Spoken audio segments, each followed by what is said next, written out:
Good evening, folks. I'm back. I made it. I survived. I'm still here. I'm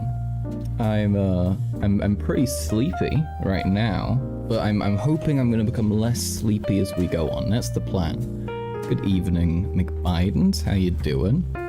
I saw you said you're already doing your Christmas tree, which is very concerning. Why do your parents like Christmas that much? It's like the start of November, you know? What's up, Leslie? How you doing? What up, Carl Pisser? That's my legal name. Please don't dox me. I'm doing good. How are you doing, Leslie? How you doing? But yeah, very strange, McBidens. We have good stuff to talk about today, you know, a healthy variety of things. I'm here to be schizophrenic as per usual. Okay, look, I mean, as long as you're keeping your schizophrenia within boundaries, that's perfectly fine. Okay, we are well accepting of all the schizos. Okay, that's like 30% of the chat. Good evening, Jean. How you doing? How are you? But yeah, we've got good stuff, and I will not threaten anyone, I promise. Okay. I don't know why this like concerns me more than if you actually did threaten someone. I like Christmas and today was the time to get it out of the loft. Okay, all right. If you say so. For me, November is all like a birthday month for me. So and because my birthday is exactly a month before Christmas. Following my birthday is like when I mark it as starting. Did someone say Schizo detective, how you doing? How you doing? Yes, I did. I'm talking about how you're like, Schizo is at 30% of my viewership and you're making my point. I'm low-key finna nap to the stream. I fully support you. If it's playing, all right, my number is going up. You should all be napping to the stream, honestly. I'm perfectly fine with that. But yeah, we have some stuff. I also have another thing, which I didn't mention in the stream title or the stream announcement. But we're going to be taking a look maybe as well at somebody going to confront and debating Wick about his takes regarding me and anti-Semitism, and also taking down those propaganda posters and whether that qualifies. So that's kind of interesting, and we could have a look at that. And yeah, so I'm excited. Let's, you know, I think it's been a minute. We can gradually start to get into it. Okay. All right. So let's kick it off with something that we all heard about. All right, we all heard about it, but I think it would be I think it's prudent to discuss it because it's such an odd situation. Okay, now I'm about to say something, all right, and I want you to not try and not fall out of your chair. Okay, it turns out conservatives are kind of weird about children, and not only are they kind of weird about children, they're also kind of weird about porn. And Mr. Mike Johnson, he decided to go for the all-star route, okay? This guy, he decided to take every single little thing that conservatives have ever been strange about and then bundle it all into one strange little scandal, okay? So this is about Mike Johnson, a funny name for somebody who's getting into drama about something regarding his penis. And it's this is the new Speaker of the House, the conservative one, shockingly. And it came out that he had a thing that leaked from 2021, I believe it was, where it was revealed that he and his son monitored each other's porn intake in order to try and reduce how much porn they had. And this article here is stating that it's worse than we think. Now, I knew about the broad strokes of the situation, but I don't know how it gets worse. But I thought we would find out together. All right, so let's take a look. In a newly resurfaced video from 2022, the newly minted speaker admitted that he and his son monitor each other's porn intake using a third-party subscription software called Covenant Eyes that watches all their electronic devices. For $16.99 a month, the app... Jesus, $16.99 for not jacking off. This is like a... This is very much a rich conservative kind of deal. For $16.99 a month, the app drafts a habit report and shares it with an accountability partner, which in Johnson's case is his teenage son, Jack. Adult incest. What the fuck? Wait, what's the... Okay, so obviously this is designed, right, for your partner, right? I would assume either your partner, and I guess in cases like this, maybe if you're like a child, maybe if you have a really weird parent, your parent, but like your son should not be the one receiving the information. Speaker of the House, newly minted. What is that? The new baby shoes for sale, never worn base? Wait, what the fuck? Yeah, right. We can actually take a look at what this is. I can confirm as someone with weird parents. Yeah, no, me too. I relate. I had strange experiences with like parental overreach. But this is really taking the cake, right? Like this is kind of going a little bit above and beyond. So we can have a look at the website of what he used.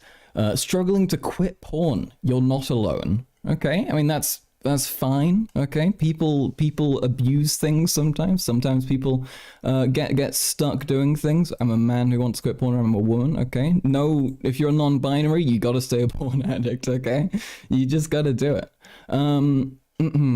Yeah, I don't really see anything here. Are you a pastor or a church leader? Yeah, that makes sense. That makes sense. So this is definitely going to be something that they would like lean towards. Yeah, here we are. Help my church live porn free. Jesus Christ, you wanna be ruin everything for your church as well? You gotta be fucking evil.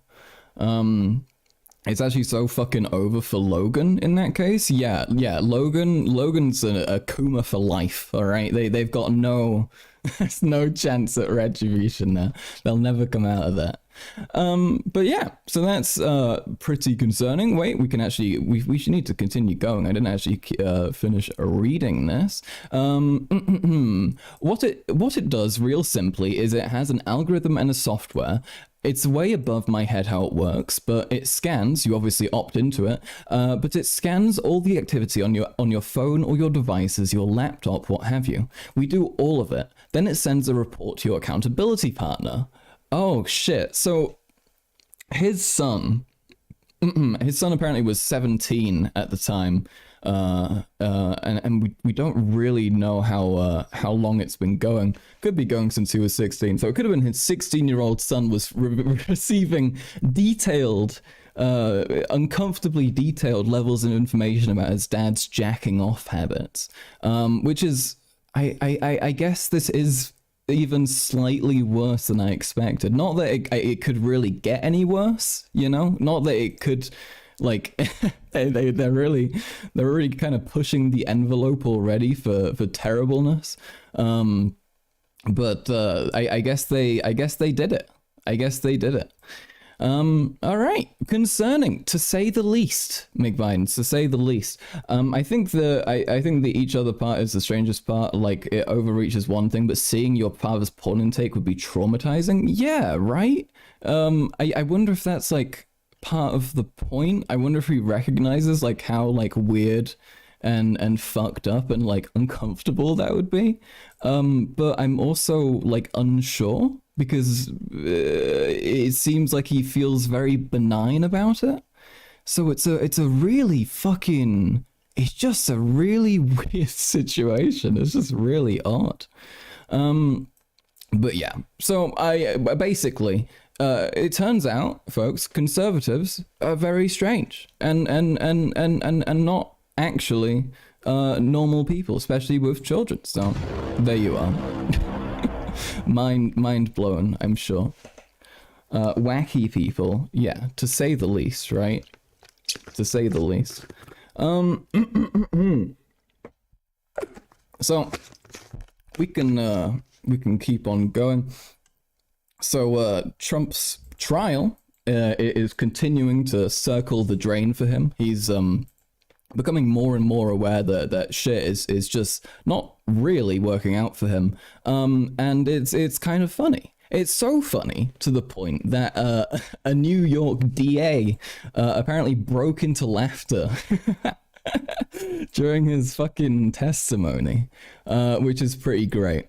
It's pretty great. So it's just like past the point of no return for Trump at this point, right? You can tell he is just willing to throw it. You can tell everyone is very confident in it working out. It is absolutely Drover for him in terms of continuing business stuff. However, this is just a civil fraud trial, which obviously wouldn't bar him from becoming president. It would just bar him from being able to continue his real estate practices in New York for like a while, I think. I'm not sure if it would be forever. It would definitely be for a while, though. So it could, like, fuck with his like finances and his assets a lot, but that's kind of it. And given that Trump's whole deal is the meter, apparently you can rate the fairness meter, and people are rating it very unfair, left leaning. That's funny. Because she laughed at him, I guess. I wonder how he feels behind closed doors. I would be stressed as fuck if I was him, not gonna lie. Well, it's not even behind closed doors, even. If we take a look at, I was going to save this for later, but we've got this image from Mr. Roger Stone. If you don't know, Roger Stone is basically, he's basically an evil propagandist who made America a shithole and, like, ruined politics in America partially. He's one of the many people involved in that, right? But he kind of kicked off this, like, genre of politics where you're just allowed to be a piece of shit, and where playing dirty, by his words, is the way to go. He's a pretty bad piece of work. There was once a time when he was on a Discord that I was on doing an AMA, and I I requested to ask him a question, but they didn't take it, surprisingly enough. It felt pretty skewed, that one. But if we take a look at this picture that Mr. Roger Stone posted, and we take a look at Trump, I don't think he's even doing shitty behind closed doors. Look at this, man. What is going on here? Look, I mean, I know I'm having a bit of a bad hair period at the moment right now, okay? But I'm not an ex-president, all right? There's no excuse. There's no excuse for this situation, okay? So it is going downhill, all right? It's going wildly downhill. Yee ass haircut, literally, like what is going on here, you know? What's going on? So yeah, no, I don't think Trump's doing great at all. I don't think he's doing great at all. I'm really curious when one of these people are gonna die, you know? Because we have so many evil, really old figures in politics right now, and they're just not dying. So when's it gonna happen? I feel like there's gonna be just like a day when like a little like earthquake happens and like 40% of like the Republican leaders just die. Roger Stone was literally tied to Watergate. Yeah, I mean, you could find like probably most like evil political scandals, and he'll have like tried to like make himself a beneficiary somewhere along the way. If you have a look at the Behind the Bastards podcast, they have a really good one, Roger Stone, which goes into his history and explains kind of how he was, and like him cheating has been like him trying to be deceptive in order to get votes is like a thing he's been doing literally since childhood.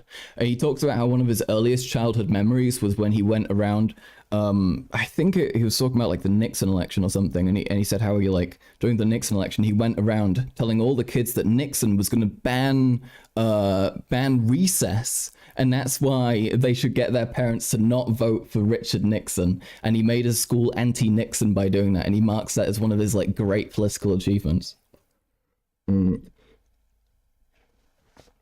Yeah, so this guy is horrible. He's a terrible, like literally an evil piece of shit. Okay, in the fullest sense of the word. I also heard about a form of torture under a regime Kissinger propped up, and now I get the hate. Yeah, it is not good. Everyone was going wild when Kissinger got injured. I think everyone felt teased. Yeah, exactly. This keeps on happening, right? Like when is it? What's going on there? You know? What's going on? I have more stuff I want to say about this, but I don't want to fed post too hard. Okay, so we're not gonna go into that too far. Okay, but yeah, no, you can infer. You know, you can infer what I'm thinking. Let's take a look at some other stuff. This is a thing that I don't mention. Actually, I mentioned it in the end of my title. Okay, and it's a very funny story, and I'm noticing a lot of funny little stories from Newsweek here. They seem to be publishing some pretty amusing stuff. But let's take a look at this. Marjorie Taylor Greene is losing friends. Says former Republican ally. Now, I am shocked. I'm appalled. I'm crying. I'm pissing. I'm shitting myself. I'm doing things I can't say because of TOS. At the fact that Marjorie Taylor Greene isn't actually a likable person. It turns out people don't want to spend time with her.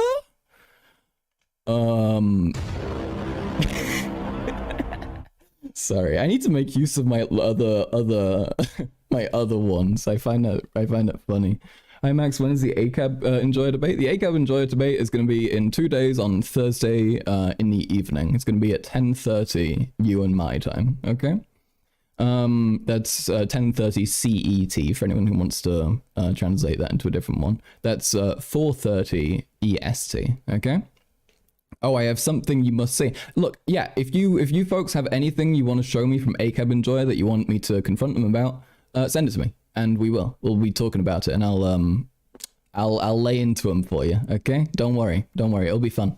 That's what both being a QAnoner and a loyal McCarthy loyalist will do to you.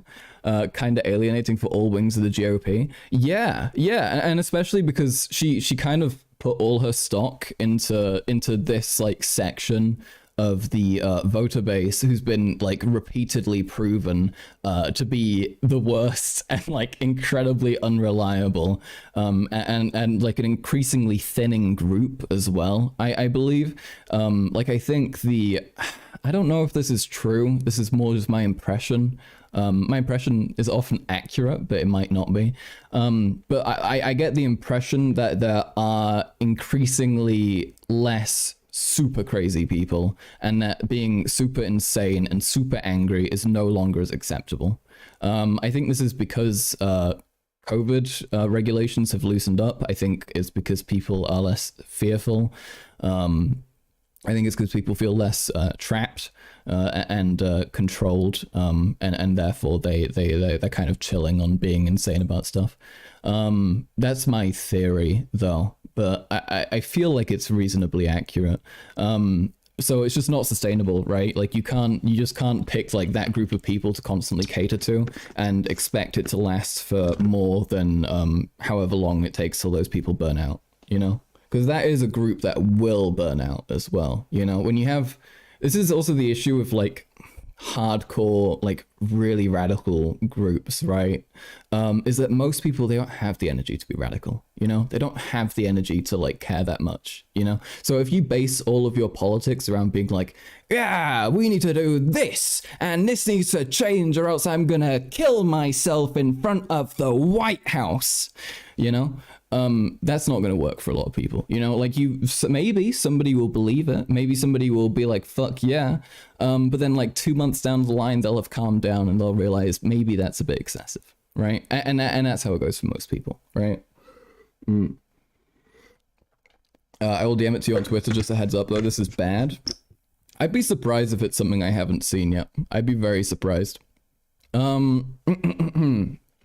But yeah, so Georgia Congresswoman Oopsie daisy. Marjorie Taylor Greene is beginning to alienate herself within the Republican Party following recent attacks against her colleagues, says Florida Representative Byron Donalds. Byron Donalds is a fucking insane name, all right? That's terrible. 15 billion years in prison, please. Says Florida Representative Byron Donalds. Donalds, who is part of the House Freedom Caucus, which Green was booted from over the summer, answered, yeah, when asked by the Daily Beast if he's starting to lose friends in the GOP conference. Oh no. Please tell me this isn't eating shit right now. I think we're okay. It keeps oscillating between saying 0 kilobytes per second and more. I think it's stable now though. Okay, sorry folks, excuse me. Hello, Victor Mora, how you doing? Nice to have you. Let's see. Is she concerned about that? I don't think so, the Republican said. The airing of grievances by Twitter or by X is just not productive. When you do it through social media, it just doesn't work. I don't really know what the, I don't really know if I believe that. I think that her strategy doesn't work.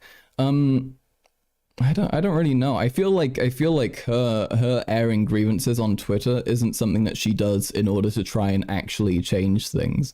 I think it's something that she does to try and rally support, and to make people angry. Which does work, you know, sometimes. So I don't know. I don't really know if I'd say that it doesn't work, because that really depends on what she's actually trying to achieve with that, right?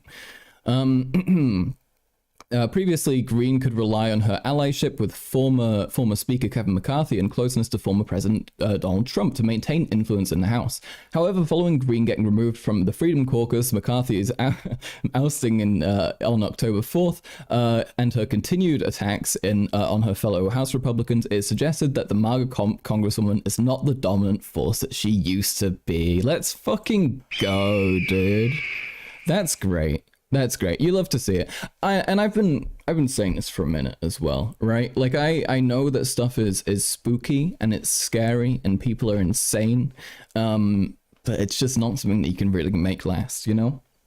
Like for all of these people, there will be a day that comes when people are like, oh no, you're crazy, right? You're stupid, you know? And obviously it's happened a billion times with MTG, but now it's like coming to a head, right?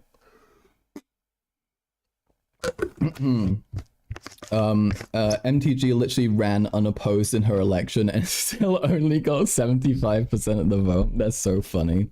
They hate her.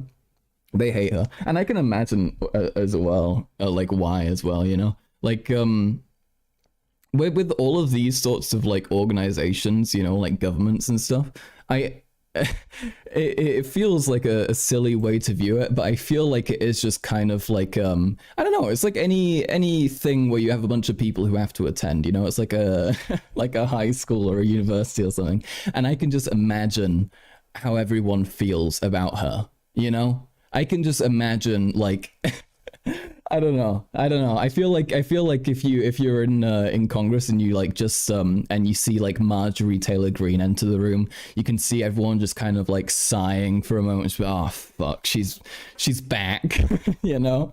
I don't know. That's kind of the energy, just the energy I get from her. Tell you what, I'll take a look at what you sent me about ACAB and Joya, and if that's really entertaining, we'll take a look at it. Yeah, but I kind of want to save that. I kind of wanted to save the Twitter stuff for a bit later on. Wait.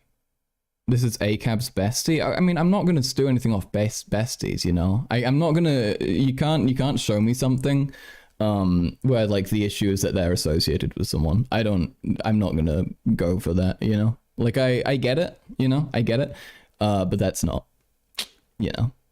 Same way I'm not, because thing is, right. I understand the urge to do that. But I think that's disingenuous, kind of, and Also, it opens me up for anybody like giving me shit when if somebody I'm friends with does something stupid. I don't think that we should be saying that anything that anyone does is going to immediately reflecting on all their friends, right? So let's not do that, okay? Let's not. The Democratic candidate got disqualified because he moved out of Georgia following the breakdown of his marriage due to harassment from MTG's insane supporters. That's horrible. That's horrible. Poor guy. Yeah, no, having people like that go after you seems really spooky. What did this associate even do? Wait, what are you talking about? What associate? Did I forget? Did I forget something? Yeah. Hi, Sean Summerq. Sorry, I didn't mean to say your name. Oh, the ACAB friend? Oh yeah, sorry. What did this associate even do? Okay, so all right. Let's first of all clarify. I don't know if they're associated, okay? But according to Isabel, these people are it's like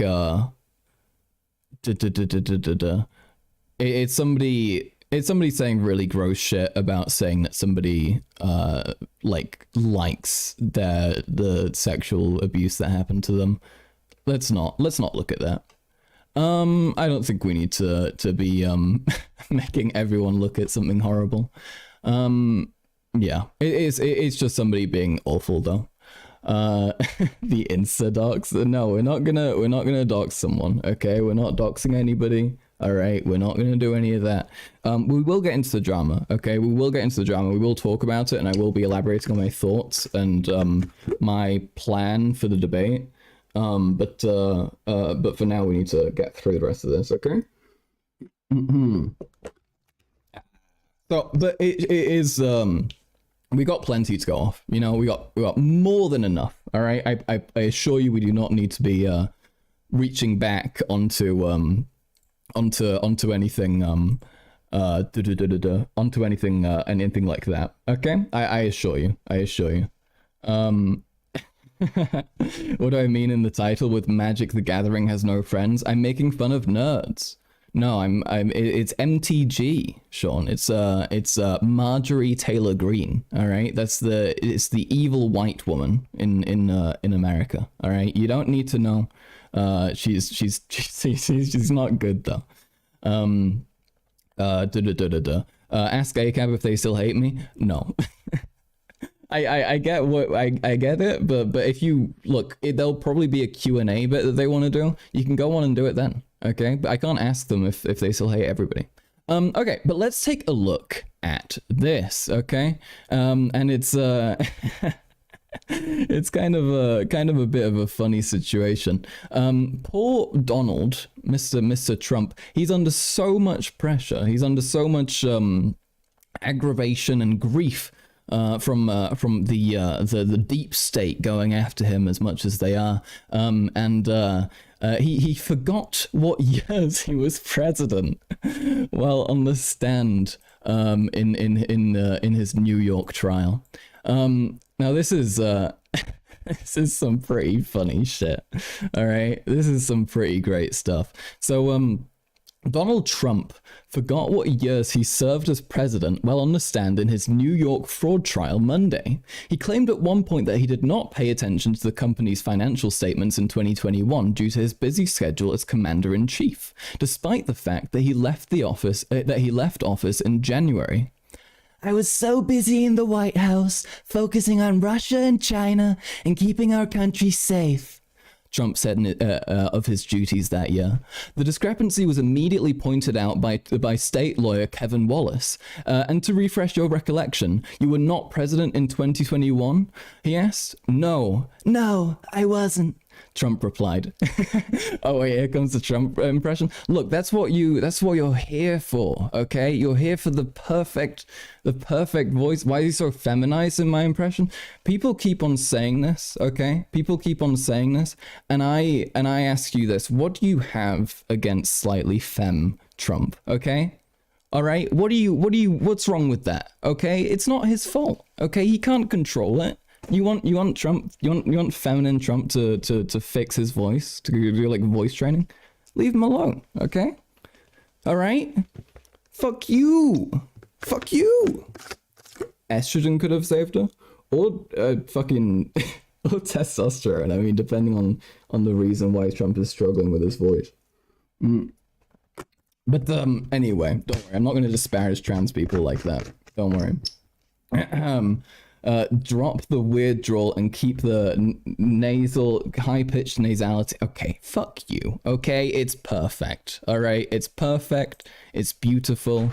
There's never any issues. There's never any issues. It doesn't sound bad. Okay, it sounds perfect. All right. But this is very funny. This is great. It reminds me of my one of my favorite Alex Jones moments. And you folks, if you're a longtime viewer, you know what I'm talking about. But Alex Jones had a moment in court a couple years ago. I will literally collapse if you voice train. If I wait, what do you voice me? I mean, I would be so down to figure that out, honestly. Like, I wanna, I don't know, that would be kind of sick. But this is incredible, just my favorite moment from the Alex Jones, Alex Jones custody trial, which is just a great place for silly shit to happen, okay? It's really funny. We need more of these terrible, wacky guys in courts. Exactly, right? They did everything right and they feminize him. Real. But my favorite moment from Alex Jones in court was, here we are. Jones blamed memory failure on a large bowl of chili. Sitting on the witness stand, his ex-wife's lawyers had him read a deposition transcript in which he claimed he could not remember the names of his children's teachers or the details of their schoolwork because he ate too much chili. In the transcript, Newman asked Jones if chili affected his memory. "Big old bowl of chili. Sure does, yeah," Jones responded. Sorry, that was terrible. My other impression was perfect though.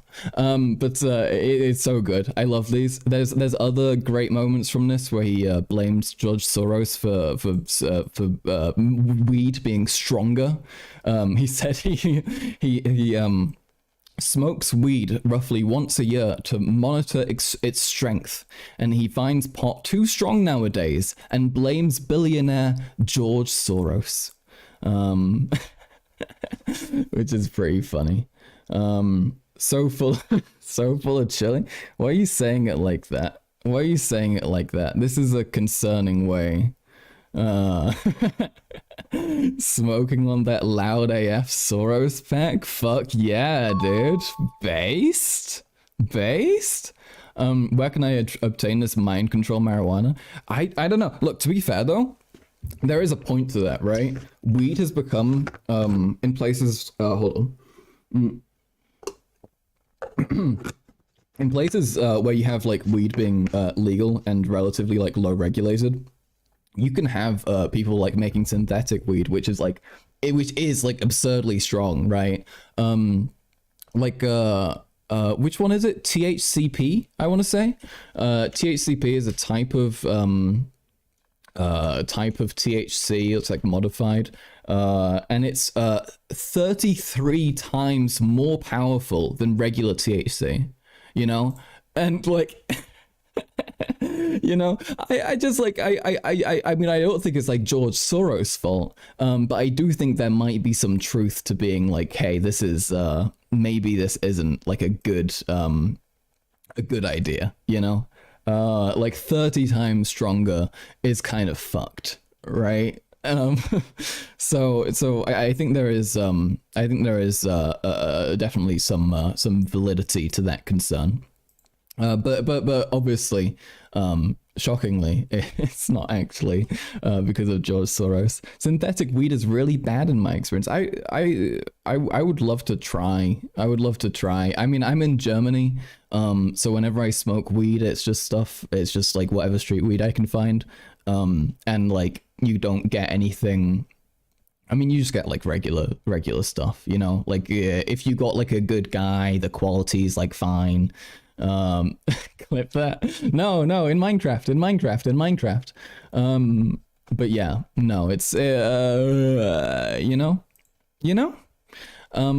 But I think there is some validity about concern there, because at what point is weed going to just become so strong that it's basically like a comparable to like a powerful like opiate, you know? Like there should be a bar there, you know? Drugs are illegal and bad. Thank you. Welcome to the stream, by the way, Abe. How you doing? Hope you're all right. And yeah, you are my my friend who hates drugs the most. You and I, we speak together about how much we despise drugs and how they're terrible to do. And if you do them, you're going to hell. Okay, that's what we preach on this stream.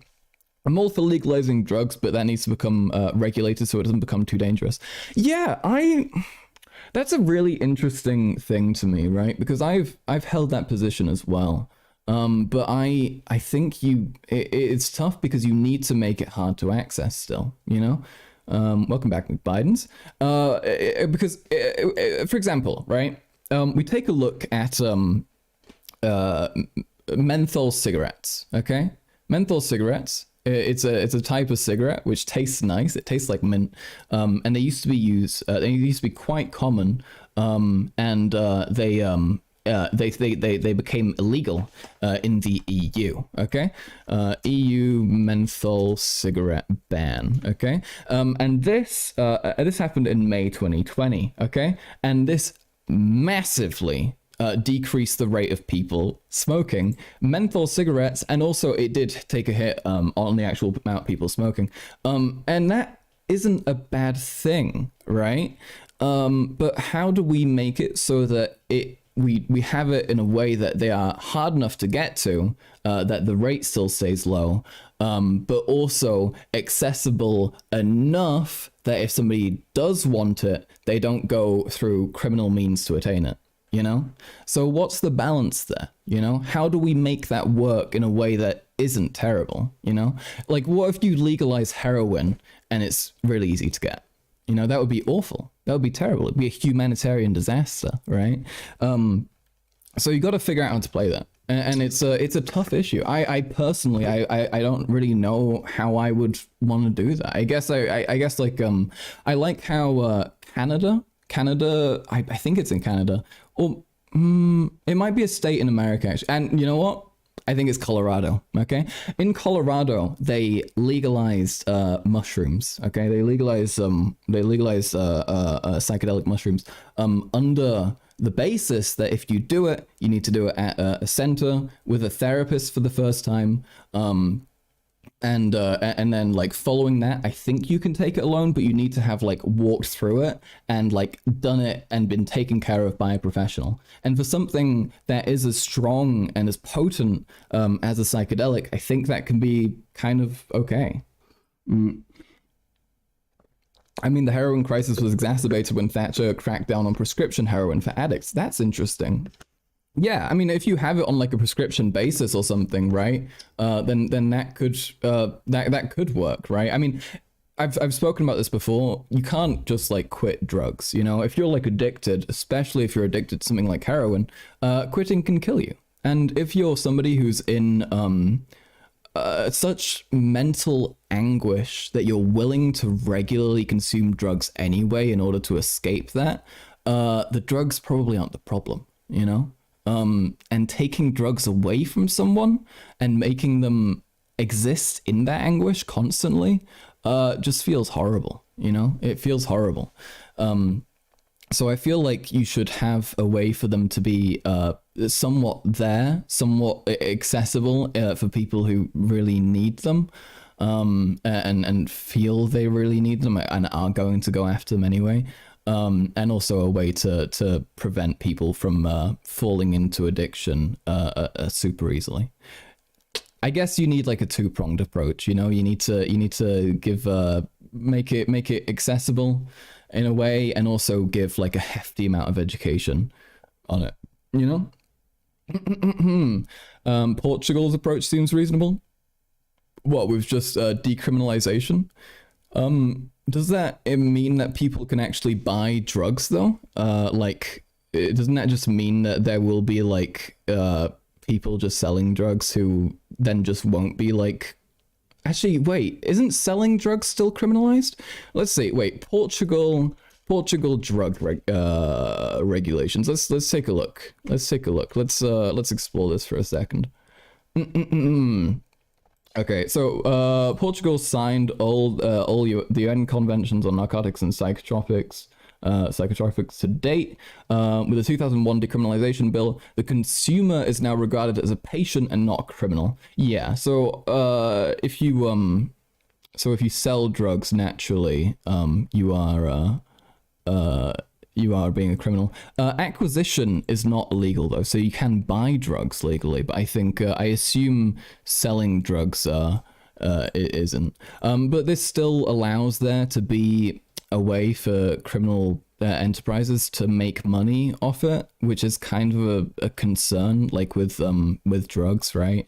That a lot of the money that comes to them because it's criminalized ends up feeding back into organized crime and horrible shit like human trafficking or fucking radical organizations, that kind of thing. Ones that we don't want to be supporting. The centers you can go to for injections, it's a medical setting. For something extreme, I think that would work. I don't know because if you think about it and you're like a dirty like street addict, right, and you've been out there for ages, do you really want to like go and sit in like this, I don't know, this like super like weird like pristine environment and like I don't know, maybe but like it feels like it would be uncomfortable. I don't know, you need like a certain way to go at it that is like humanizing as well, because I can imagine that's like also awful. There is a documentary that I watched recently called The Wet House, okay? And look, I know, it sounds exciting, it sounds funny. Not that kind of wet house, okay? I mean, there isn't like an actual type of wet house, and that's what this is, but it's not the silly, funny kind, okay? But it's this documentary that I watched. It is a documentary, and it's really fascinating, right? I didn't get all the way through it, but it's about these this hostel, right, which allows for alcoholics who don't see themselves being able to get any better. It allows for them to stay somewhere. They're homeless as well. These are homeless alcoholics, and it allows for them to stay somewhere where they won't end up, dying in the streets. And it's really interesting. It's like this it's kind of heartbreaking because they don't stop anyone from continuing their addict behaviors. And there's this one lass in this house, and she's addicted to glue, and everyone's really fond of her, and they also see her constantly ruining her brain like every day. And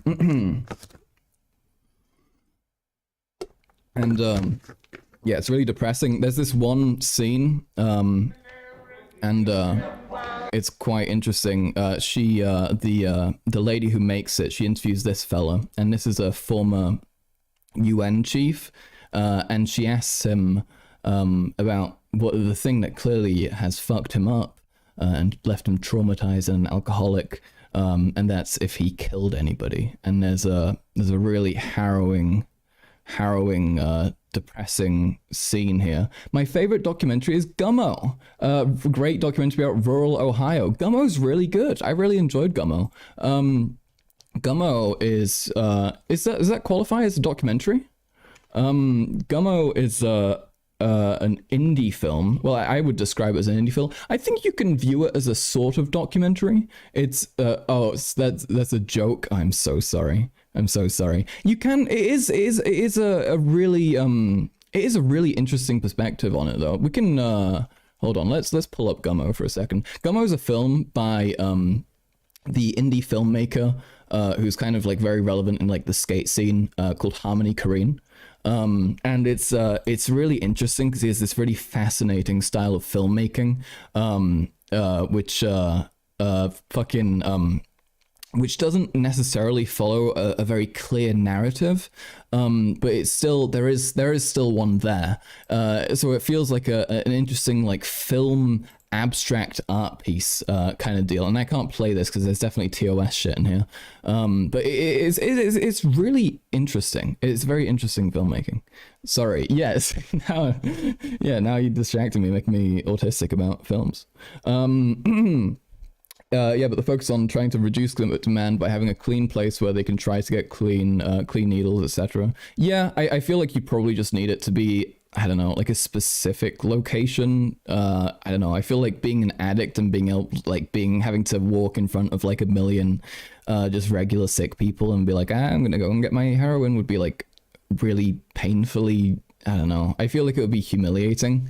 So you need to like do it in such a way that those people like afford like a decent degree of privacy and like dignity while they do that, right? Also depends on the situation in every country. Mexico is a big exporter of drugs, but is not really a consumer. Really? Is that true? I know that doesn't Mexico have pretty high levels of like things like alcoholism, I believe. Red Black God, nice to have you. Nice to have you. Welcome. I believe that's a first time chatter. It's glad to have you. Glad to have you. Wait until Abe sees the bunny boy in Gummo. What are you trying to say about that? Okay, the bunny boy is like what, like 11? What does this mean? But yeah, no, Gummo is really fun. It was really fun. Abe, you would like it. You would like it. Mexico drug use statistics. Wait, we can have a look because I feel like oh, it's not that bad at all actually. It seems to be quite low in comparison. So we can have a look here. Epidemiological status of drug abuse in Mexico. Okay, let's take a look. Here we are. As a country that produces marijuana and opium and as a route for cocaine traffic to the United States of America, Mexico is experiencing serious social and health problems related to the trafficking, use, and abuse of these drugs and other dependency-producing substances. In 1988, nationals... Wait, this is 1988? Okay. Well, I mean, this isn't... This is going to be, like, maybe slightly close to what's happening today. But I assume it will have changed. Present prevalence of marijuana use was 2.6. I mean, this is just gonna be old data. It's gonna be old data. I won't make you look at that. Wait, we can have a look here. Let's see. Is this one? Okay, here we are. Mexico. Okay. Of the adult urban population of Mexico, 10.4% of them, representing 5.2 million people in total, had used illicit substances at some point in their lifetime. Only 10.4% feels insanely fucking low. If you look at like German, I believe I looked at this at some point. If you look at German statistics for like how many people have smoked weed when they're adults, it's like I think 30 or 40% or something. This does feel like shockingly low to me. That's really surprising. Mexico is alcoholic. Yeah, that's what I've heard. And I assumed that the alcoholism would end up passing over into other abuses. But apparently not. Apparently they're just like good with alcohol, I guess. If Gummo was released in 2023, wacky femboy Twitter would break. It would be great. Germans are historically very into stimulants. Real. I'm on stimulants right now. Legal. Wait, kind of? No, like I'm on Ritalin that was prescribed to me like years ago. Like 4 years ago or something. Because I ran out of my present medication because my psychiatrist refused to give me more. Which isn't cool. But you know, you make do. Am I right? Have I ever seen The Impossible Job? That's a fun documentary and a much lighter subject matter. I've not seen The Impossible Job. Let's take a look at The Impossible Job. Okay, we'll figure out what that is, and then we get back into this. Oh, it's a football documentary. I am not a football person. Okay, I'm too much of a, I can say faggot here, right? I'm too much of a faggot. Okay. All right, just doesn't work for me. In America, you're lucky to get a 4-day prescription. 4 years. It's not 4-year prescription. Okay, they gave me like I don't know, like I think 1 or 2 months worth of pills when I was like younger, of Ritalin pills, and then I just like stopped taking Ritalin and I switched to something else. Yeah, Brit Bonger that doesn't like soccer. I mean, it's okay. It's okay. I feel like bad about it as well because I'm English and German, and both of those countries really like football. I don't know. I just like, I don't know. I guess for me, it was like always representative of like the most annoying, like straight people I knew, you know? And I just couldn't like find the shits to give, you know? I'm also British and I find football boring as fuck. Yeah, that's fair. Oh, it should be on YouTube. It's a Channel 4 production. Oh yeah, okay. Channel 4 has good docs. Come on, Carl. Own some fucking debate opponents. Wow, was that correct? Is that how you wanted it? And I will. Look, folks, tune in 2 days from now. Okay, we're having ACAB and Joya on, and I'm gonna shit on them. It should be really fun. You know, like watching fit lads run around in circles. I mean, look, I can enjoy that. You know, I can enjoy that. Like, I'll sit down, I'll watch football, and I'm like, oh wow, that's an attractive looking person. And then I'll be bored, you know? Like, there's a limit to that. How long does a football game go? Like 90 minutes? What was it? 90 minutes? Something like that? Like 85 minutes? 90 minutes? You know? 90 minutes. Yeah, see?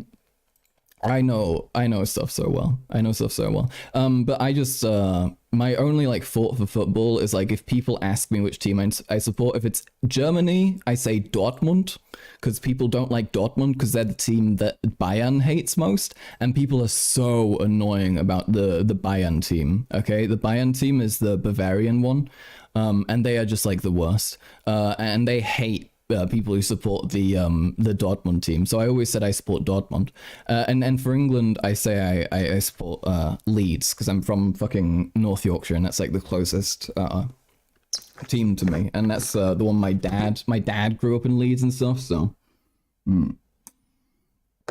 but yeah. Soccer American detected. Yeah, God, imagine. I was just reading a chat though. Don't worry. I would never call it soccer. Okay. I will make a lot of compromises on Americanizing my English, because I don't really mind. I think it's like very convenient a lot of the time. Wait, I just saw Schizo Detective say Northern. How fucking dare you? Okay, you're gonna come into my fucking Twitch chat and you're gonna do classism. All right, this is a socialist space. Okay, all right. Let's not ignore the origins of the North, the discriminatory behavior towards Northerners. Okay, it's the same shit. And here we are for the Americans in the audience. Okay, now don't worry. Okay, I'm still gonna be talking about you. It's the same shit you see for how Americans treat Southerners. Okay, it's the same shit, just the other way around. Okay, just the North and South switched.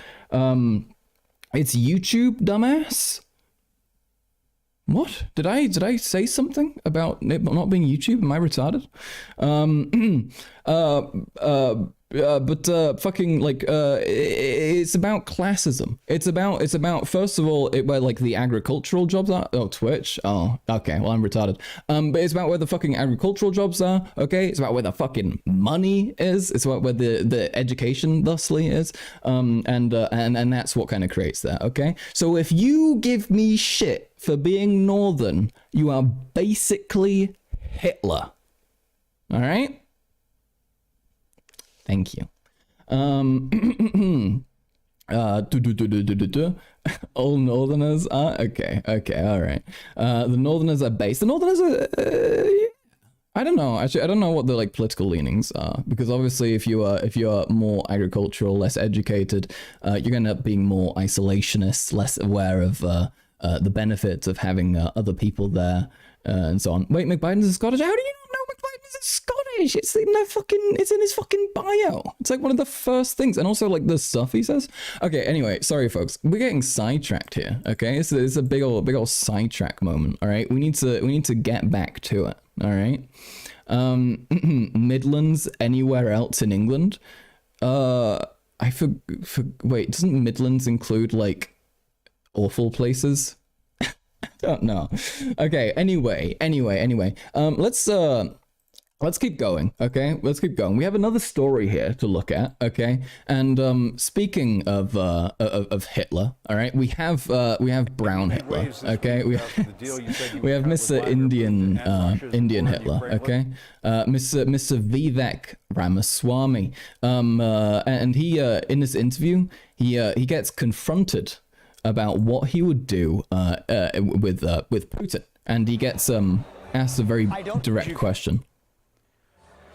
Why would you cut a deal with Vladimir Putin? Why would you trust Putin to keep his end of a deal?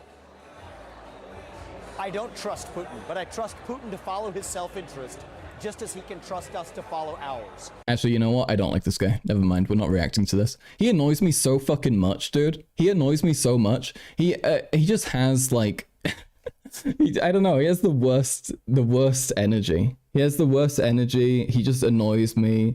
He seems like every kid I've ever like fucking decided I like despise and want to like make fun of. I don't know. He's just kind of the worst, you know. But like not in like a particularly entertaining way, I feel like. But it's my awful place. Logan, you know what? I support you. All right, I support you 100%. 100%.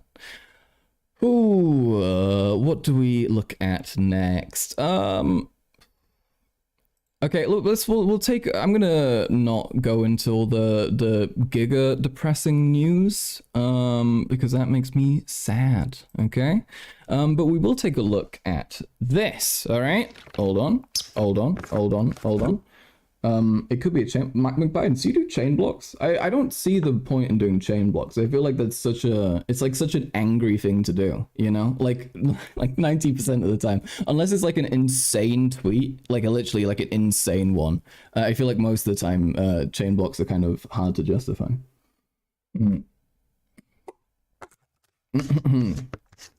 Okay, all right. But let's take a look at this, okay? So there is some good news and something mildly promising regarding Israel, and I say that mildly to the nth degree, okay? And that's this, all right? What this is a line, okay? We figured out where the limit is for Mr. Netanyahu. Netanyahu suspends Israeli minister over Gaza nuclear comment. So you probably saw this a few days ago. Netanyahu's office, who they had Mr. Heritage Minister Amichai Eliyahu from a far-right party in the coalition government, and he'd been suspended from cabinet meetings until further notice because he answered a question in a radio interview about if he would use nukes, and he said, "That's one way," which is obviously insane. Though they seem to be fine with Israel saying a bunch of the worst shit, this does seem to be where he draws the line.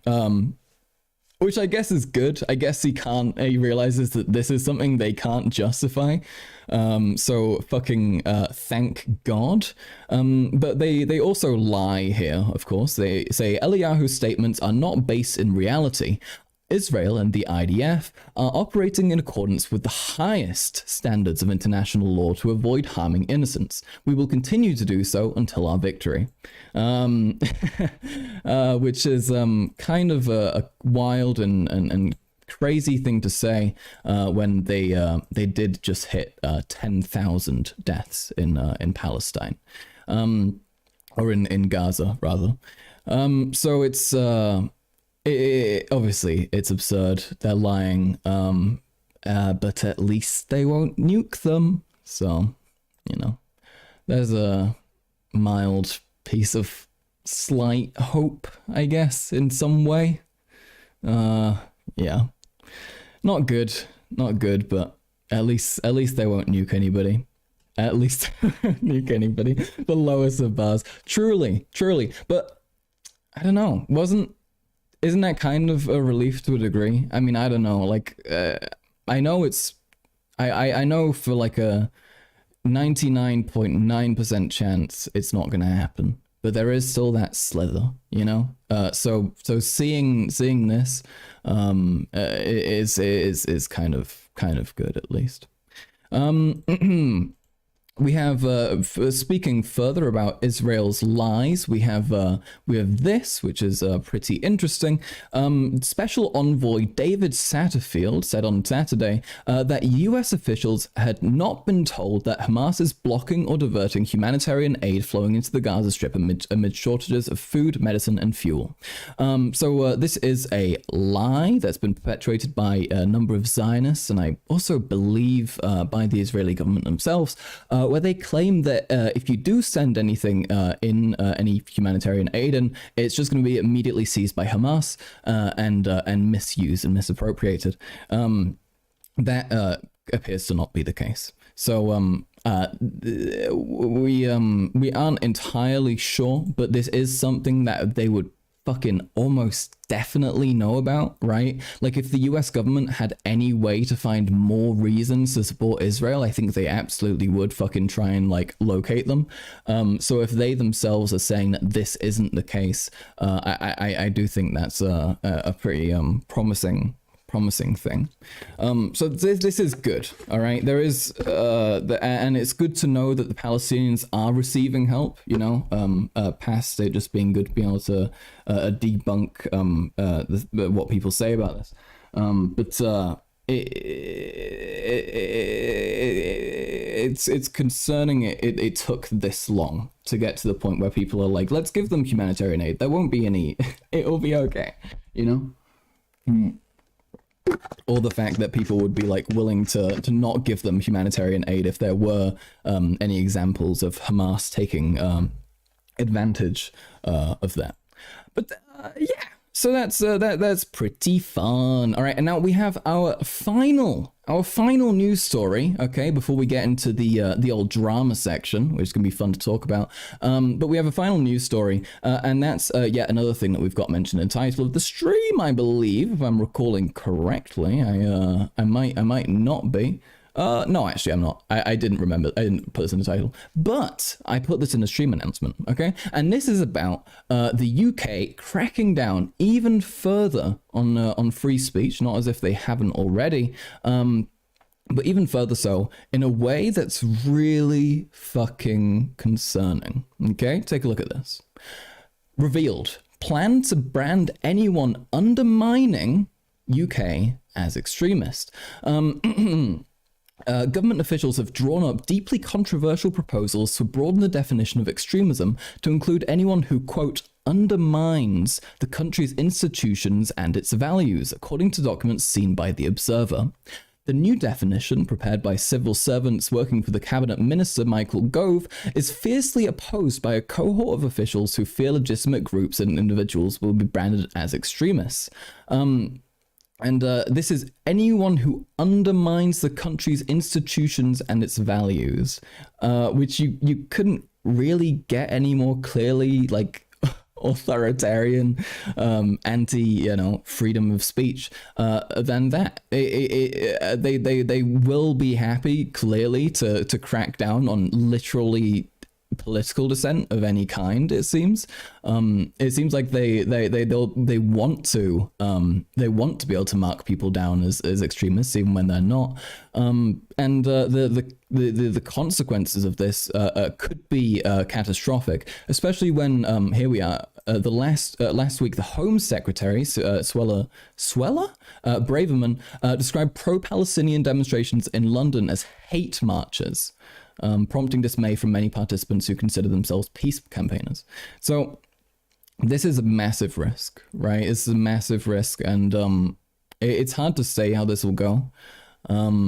It wouldn't surprise me, but I pray it doesn't. I pray it doesn't.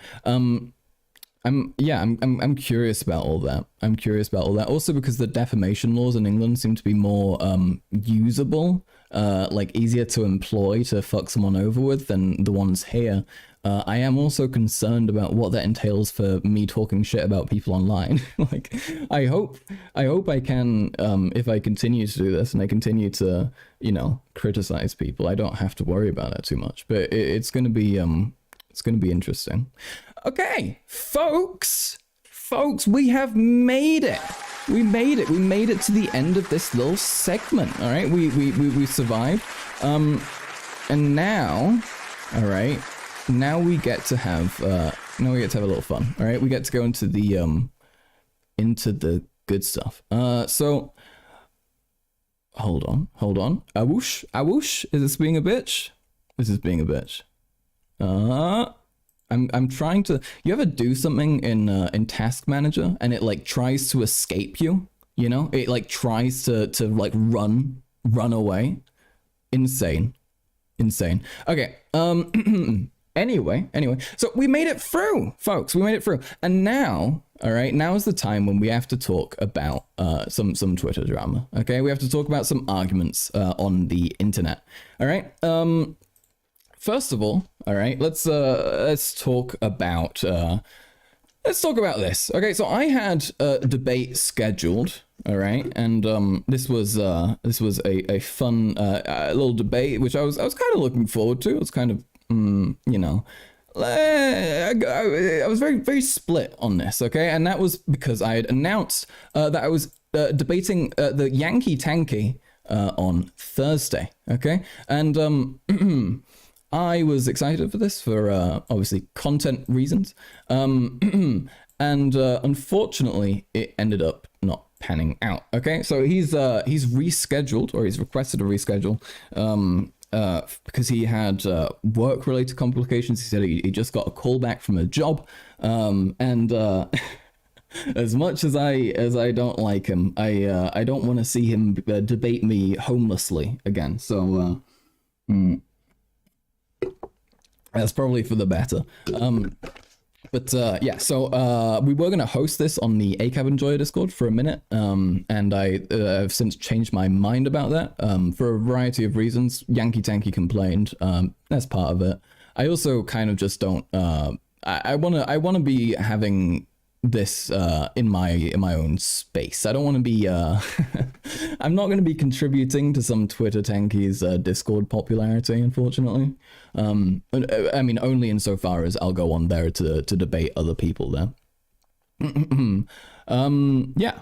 Well, I did see that post, and this was the first time I watched your stream, so I wasn't all for naught. That's great, Face. I'm glad you're here. So at least we have that. But yeah, so we would go on. I say due to minor shifts in plans, Mr. Yankee Tanky being stubborn. With this one, I'm going to host my private Discord. That doesn't, and then he cancelled. And now we have this. Okay, we have a new plan. All right, new plan is that we're going to have a talk with ACAB Enjoyer, who's this Twitter user, about all of their shittest opinions. All right, and when I say all of their shittest opinions, I mean pretty much any of their opinions at all. ACAB Enjoyer is a unique Twitter user in that they will confidently be really, really wrong without checking, without seeing, absolutely, without really making any sense whatsoever, and not really caring, which is very interesting.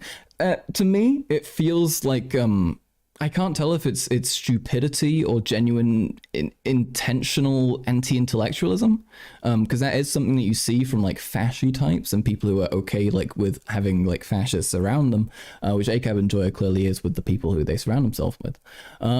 So if we take a look at this, for example, we have takes like, yeah, Stalin was right about Soc Dems being fascists. Stalin was also a social democrat. Huh? So I mean, I don't even know what to say to this one, quite frankly. Like, what do you go with that? But yeah, so it is pretty funny. Posting on Twitter definitely incentivizes being wrong on purpose. Yeah, to a degree. I think, to be fair, this is something that will have happened before that as well. I'm not really. I don't know. I don't see the point of this. It just feels.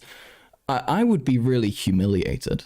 You know, I would be really humiliated. I find it embarrassing when I make a mistake, and that's why I quickly correct it and then move on. You know, but ACAB Enjoyer just continues to support it. I said retarded, and they said Stalin preserved capital relations, and we discussed this. We spoke about their beliefs around what defines Stalinism, and they go off the definition that fascism is anything that protects capital relations, and it's just like a really stupid thing to say.